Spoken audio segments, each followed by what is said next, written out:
இப்போ எல்லா படத்துலையுமே வந்து துப்பாக்கி தூக்க ஆரம்பிச்சிட்டாங்க. ஒரு பேன் இண்டியா படங்கிற பேரில் துப்பாக்கி கலாச்சாரமாக போனதுனால எனக்கு துப்பாக்கியை தூக்குறதுக்கே உடம்புல தெம்பு இல்லை. நான் எங்கே சுட போகிறேன். அதனால் காமெடி காலகட்டங்கள் நம்ம வடிவேல் சார் விவேக் சார் இருந்த டைமோட அந்த காமெடி ட்ராக் ஒரு கதையோட ஒரு காமெடி அப்படிங்கிற போர்ஷனையே வந்து இப்போ இருக்கிற இளம் இயக்குநர்கள் சிந்திக்கிறதே இல்லை. ஆனால் இப்போ மாறிடுச்சு. இந்த ஒரு வருடத்தில் அந்த பேட்டர்னை நோக்கி நகருது. பெரிய படங்களை துப்பாக்கியை தூக்குற கலாச்சாரம்லாம் கொஞ்சம் கொஞ்சம் மாறுது. காமெடியும் கதைக்கு தேவை அப்படின்னு சிந்திக்க ஆரம்பிக்கிறாங்க. முன்னாடிலாம் நாங்கள் நடித்த காமெடிலாம் பார்த்தீங்கன்னா ஒரு டாப் 10லையோ இல்லை எல்லா காமெடி சீன்லேயோ எல்லா காமெடி சேனல்லையோ வந்துக்கிட்டே இருக்கும். இப்போ எந்த காமெடி சேனல் பார்த்தாலும் ஒரு 15 வருஷத்துக்கு 20 வருஷத்துக்கு முன்னாடி எடுத்த காமெடி சீன் தான் இப்போ ஓடுது. இப்போ நடிக்கிற நடிகர்கள் யாரையும் குறை சொல்ல, இந்த ஸ்கிரிப்டில் இருந்தால் தானே அவங்க பண்ண போகிறாங்க. அதனால் இப்போ உள்ள படத்தில் வந்து காமெடிங்கிற பேரே இல்லை. அதனால் எங்களுக்கு எங்களை நாங்கள் அறிமுகப்படுத்திக்க வேண்டிய ஒரு கட்டாயத்தில் இருக்கும். அவ்வளோதான். காமெடிக்கு பஞ்சம்னு நீங்கள் நினைக்கிறீங்க? பஞ்சம் நான் சொல்ல மாட்டேன். ஏன்னா இப்போ பிஸ்னஸ் வந்து ஓவர் வேர்ல்டு வைடு ஆகிப்போச்சு. அதனால் என்னன்னா எல்லா ஸ்டேட்லேயும் ஒவ்வொரு ஸ்டேட்லேயும் ஒவ்வொரு பிரபலமான ஹீரோக்களை கொண்டு வந்து இறக்குறாங்க.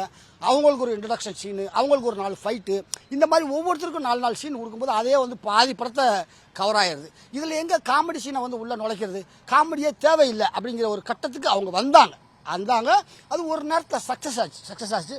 இப்போது நிறையா அந்த துப்பாக்கி கலாச்சாரங்களில் ஒரு சில படங்கள் ஓடினாலும் நிறையா படங்கள் பெருசாக வசூலை வாரி கொடுப்பதில்லை. அதனால் சரி, இனிமேல் கதைக்கு கொஞ்சம் காமெடிக்கு கொஞ்சம் முக்கியத்துவம் கொடுப்போமா அப்படின்னு இப்போ உள்ள இளம் இயக்குநர்கள் நினைக்கிறாங்கன்னு நினைக்கிறேன். பட் நினைக்கணும் அப்படி. நீங்கள் அந்த 900 அந்த 90-2000 காலகட்டத்தில் நடிச்சிங்க. அந்த அனுபவம் உங்களுக்கு வடிவேல் சார் கூட ஆகட்டும், விவேக் சார் கூட ஆகட்டும், அந்த உண்மையிலே அது வந்து கோல்டன் பீரியட். கோல்டனுக்கு மேலே ஏதாவது இருந்தால் வைரம் வைடூரியம் அப்படி சொல்லுவாங்க இல்லையா, அதுதான்.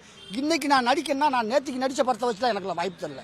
நான் வந்து 2010க்கு முன்னாடி நான் நடித்த காலங்களை வச்சு தான், நடித்த படங்களை வச்சு, காமெடியை வச்சு தான் இன்றைக்கி நாங்கள் ஓட்டிக்கிட்டு இருக்கோமே தவிர 2010 அப்புறமெல்லாம் வந்த படங்கள்லாம் ஏதோ நாங்கள் கொடுத்த காசுக்கு ஏதோ வேலை செய்கிறோம்.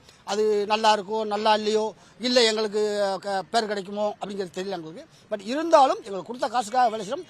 கரெக்டான பீரியடு ஒரு காமெடிக்குன்னு ஒரு லைஃபு, ஒரு சின்சியாரிட்டி இருந்ததுன்னா 2010க்கு முன்னாடி, அதுவும் வடிவேல் சார் விவேக் சார் ஒரு உச்சத்தில் இருக்கும்போது, கவுண்டமணி சார் இருக்கும்போது உள்ளது தான் அது கோல்டன் பீரியட் அப்படின்னு சொல்லலாம்.